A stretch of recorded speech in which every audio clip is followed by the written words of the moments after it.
S.H.Figuarts Buzz Lightyear Alpha Suit was released on the 25th of June as an over-the-counter release and retails for roughly $65 US. I picked up Buzz at a local shop right here in Japan, but your usual retailers like Amiyami and Hobby Genki should be shipping him out very soon if they haven't already. So I know I don't usually review this sort of thing, but seeing the early promotional shots of this guy, I just couldn't resist. It was way too impressive looking of a figure for me to pass up on. I love the semi-realistic 3D animated look of Buzz, and after getting my hands on this guy and spending a little time with Buzz, I think he has got to be one of the most enjoyable figures I've picked up this year. He's just a lot of fun to pose, packed with a ton of accessories. The articulation is fantastic and probably a toy photographer's dream. I think if you like taking photos of your action figures, you're definitely gonna love this one. There's just so much I think you can do with it in terms of integrating Buzz with other toy lines, real life objects. I think people are going to get really creative with this, and I'm really interested in seeing what some people come up with on Instagram. So Buzz is based on how he appears, of course, in the new movie Lightyear, which isn't actually out in Japan at the moment. I do plan on seeing it when it releases next week, but I don't really have a contextual basis when it comes to any of the accessories, and I couldn't really tell you how accurate the figure is to the movie, other than from what I've seen in the trailers. What I can say is that the CG model translates itself extremely well to 6-inch plastic form. Tamashii have done a really good job in capturing the essence of what makes that suit so iconic as well. Even if you were to black out the whole body and just have a silhouette of the figure, you would probably guess it's Buzz. The big rounded torso, those wide bowed legs, and of course when you have it on, the circular dome visor. The proportions are all very Buzz. This is, of course, a reimagination of that classic Buzz Lightyear suit, and of course, it has a lot to do with the actual character design itself, but I feel this is a field that Tamashii absolutely excels in. It's an animation character in a mech suit with animated features. Tamashii are known for their Bandai Spirits line and probably pump out their best figures in their anime category. So with Buzz, I think this was just right up their alley. Again, a lot of it has to do with the character's design itself on Disney's part, which is fantastic, but you get that iconic cartoony look of Buzz with a ton of sculpted detail. All the panel lines, vents, buttons, extra little bits and pieces on the suit are all sharp and clean, and I think it's just enough detail there to keep it visually interesting without being too busy. You've got all the classic Buzz colors there as well, the greens, the purples, the whites. All the buttons on his chest are done nicely, the silvers around his helmet and at the back. There's just a lot of sculpted and painted detail everywhere. The actual suit itself is kind of a grayish white. It's not a stark white. It's not painted, just molded in that color. Of course, we get Buzz's Star Command logo on his right arm and his Space Ranger logo on his left. The Buzz Lightyear logo on the front, Lightyear 02 on the back here. It's a little bit hard to see because it's in silver. And now to that face. What a fantastic looking head sculpt that is. And we get to, or I guess we only get to, which is probably my biggest gripe about this figure. I know Buzz isn't your goofy comedic relief type character he was in the Toy Story movies. Buzz is more serious in Lightyear. I haven't actually seen the movie, but I'm pretty sure he'll have more expressions than just a stern look and a smiling face. Yes, I'm happy we got two completely different head sculpts. One with his purple head undersuit and one without. But yeah, I would have liked to see a few more faces, I think, just to give the figure some options, especially, for photos. Still, these heads are beautiful. The eyes are nicely detailed, and I think will pop even more with a bit of gloss coat on them, which I will probably do. Just dab a bit of that gloss coat with a tiny paintbrush, and yeah, I think it'll make the eyes pop even more. But as is, we get some shading on the cheeks there as well, which really gives the heads a bit of life. And I'm really happy with how the heads came out. Just beautiful looking head sculpts. Alright, so let's take a look at the articulation. Buzz has some really good range of movement pretty much everywhere. He's really well articulated, which is great, which makes this figure really expressive and a lot of fun to pose. So we're going to start off with the head. The way you actually swap the head is through the neck, and that gives him a lot of range.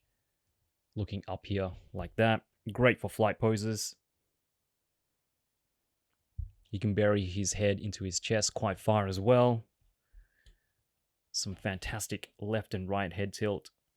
And of course you have swivel. But yeah, just really good range of movement there for the head. For the shoulders, we do have butterfly joints. They don't extend too far forward. And that's because, you know, just of the way the torso is designed. It's pretty bulky, and he's not going to get his hands too far into his chest. But they are there. For his shoulders, he has these shoulder pieces here, which are on a hinge. Here we go. That attach to the shoulder pieces via a ball joint. So they do get out of the way when you have Buzz kind of... I think he can go a little bit further than that. There we go. 90 degrees there at the shoulders. And his shoulders do drop down, and that helps. You can have those shoulder pad pieces kind of sitting within the actual crevice of the torso there. And it looks a little bit low, so if you don't like that particular look, you can, you know, bring the shoulders up and kind of have them higher. He does have upper bicep swivel and really good double jointed elbows. And of course, swivels and hinges there at the wrist. Buzz's torso articulation is fantastic. Look how far he crunches. It's fantastic. Get a bit of a gap there at the back, but definitely worth it. Arches back about that much. And yeah, basically just really good. Like a diaphragm, ab crunch, really good range of movement there at the torso. You get swivels, of course, a little bit squeaky. Might want to oil that up a little bit. But yeah, really good range of movement there at the torso. For legs, almost a full splits there for Buzz. Kicks forward about 90. Not so far back because of the way the armor there, or the suit there is sculpted, so it does restrict it a little bit, but that's okay. You get upper thigh cut and double jointed knees. And the really interesting thing about Buzz's ankle articulation is that it extends down, and you get some down and you get some up.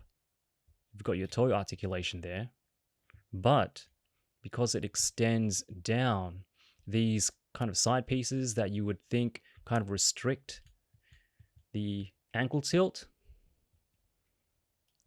boom.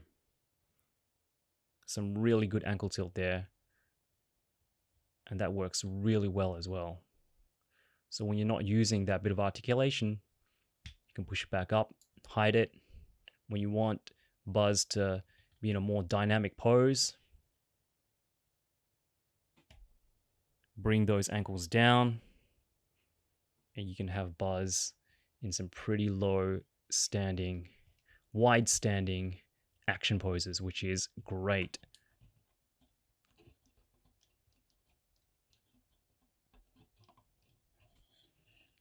So yeah, just really poseable, a lot of fun, very expressive, very happy with the articulation on Buzz. So for accessories, we get quite a lot packed in actually. 2 fists, 2 relaxed hands, 2 blaster holding hands for, of course, holding Buzz's blaster, which looks pretty cool. And it fits into both his left and his right hand quite snugly. You can just swap them in and out with no trouble at all. For heads, we have the purple undersuit head, and one without. And again, these look fantastic. They just look like they came straight out of the movie. You know, you even have like Buzz's kind of like dimple there on his chin, that shading on the cheeks. Just really, really impressive looking head sculpts. I like the little smile again. I just wish we could have gotten, you know, a bit more in terms of head sculpts, you know, for obvious reasons. So to fully suit Buzz up, we have his jetpack, which is apparently not integrated to his suit like it is in the original Toy Story movies. Again, I haven't seen the movie, but you know, I'm sure there is a whole kind of backstory to why he has a backpack instead of it actually being a part of his suit. The folded wings are detachable, and you can attach these in-flight wings, which are bigger and longer, which is why I guess they couldn't make the wings retractable, since they kind of shrink down in size when you store them on his jetpack. Would have been nice to have retractable wings, but swapping the wings in and out isn't too much of a hassle. You just gotta be mindful of not, you know, losing those pieces. And speaking of small parts, Buzz comes with a holster. You'll have to detach like a panel on his right leg, which is quite small. So again, please do be careful not to lose this piece. And you know, you just get your fingernail in there or something like a small screwdriver and kind of pry that out. Pop in the holster, which has a peg, and then the gun just sits securely, I guess, in that kind of clamp shape holster piece. And just like the blaster holster, Buzz has a light blade sword knife weapon that can actually sit on his back. But taking a look at the weapon itself, it's a really cool looking blade. Again, I haven't seen the movie, so I'm not sure what the story is behind this weapon. But the blue bladed area section of this weapon is a light translucent blue, and it looks really cool. It's got like a little trigger there. But yeah, again, you have to pry open the back panel, which reveals a bigger peg hole. Pop in the knife, sword, weapon holder, and the weapon just slides in at the back there. So yeah, weapon storage for the gun, for the blaster, and for his kind of sword weapon as well.